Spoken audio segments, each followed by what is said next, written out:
And more be to be honest, when I was young, I thought girls like muscle, so I got muscle. Now as I got older, I realized that's not necessarily how it works. I'm saying they pick and choose, but Yes, they do. yeah, but I realized that I mean, after I stayed consistent and saw what I was kind of working towards and turning into, I realized that this was about me and not for girls at the end of the day. And so when I had that realization, I was able to push myself the martyr because I want to see how far I could go. What, baby? Yes, sir. Um, I always wanted to be the strongest man in the world. we used to have the Rich comic books, Casper the Friendly Little comic.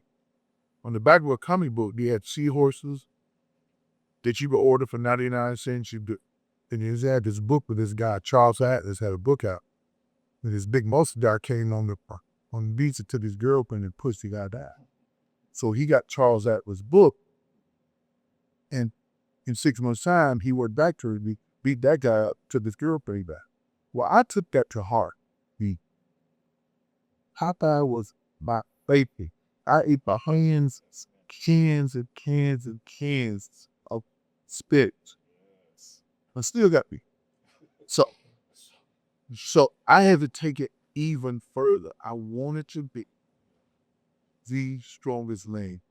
And as I was growing up, what took it to a new level, Charleston Heston played and Ben Hur. And I watched it, and I watched his body. I watched Yul Brynner in the Ten Commandments. I looked at his body and how he looked and how impressive he was to be as a kid. I said, I'm just like that.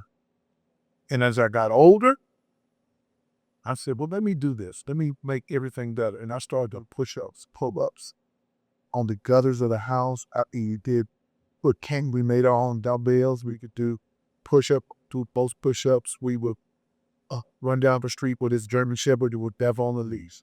Say, oh, we don't know. You gonna get there. And that was my introduction to it. And it just gained. It gained and gained. And I liked it, like Ken said, it is when people watch and they look at you. I would walk down the street, people say, you cocky. Back then, cocky knew a sport. And I loved it. So I kept going. And it just grew into an obsession. I wanted to win. Somebody would challenge me. Okay, let's do. And believe it or not, to this day, it's still it. That's what gets me up at. What got me into fitness was, my dad, Cleo. He used to take us to a couple of those strongman competitions and things. I ain't gonna lie, I like him, but I didn't understand. Like, it's like a time release sometimes. Fatherhood is always a time release, and I think we'll talk about that later too. I ain't necessarily like him, and you would be doing all the yelling and shit to lift weights. I'm like, what the hell I do it? I like, they lose too much. Overstimulating, what they say now. But it was good to see because, one, I'm seeing my dad strong as hell, cocky, like they said back in the day, but also just being active. And I didn't know that would trigger something in me way back in 5th or 6th grade when me and my best friend started playing football, started getting serious and started to think about middle school and junior high school. We didn't wait on the coach. He had a bench press down in his basement. We started working out on our own down there. But I know the seed was planted by my dad. You know what I'm saying? And a couple of his colleagues that were around, just going to those powerlifting shows, being around the people that understood hard work. My best friend's older brother was a few years older than us, and he was already having some success on the high school level. And we kind of could see, you can't just go to high school. You got to work out. You got to be great.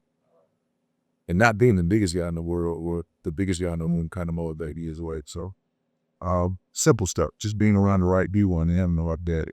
It was kind of easy to me. So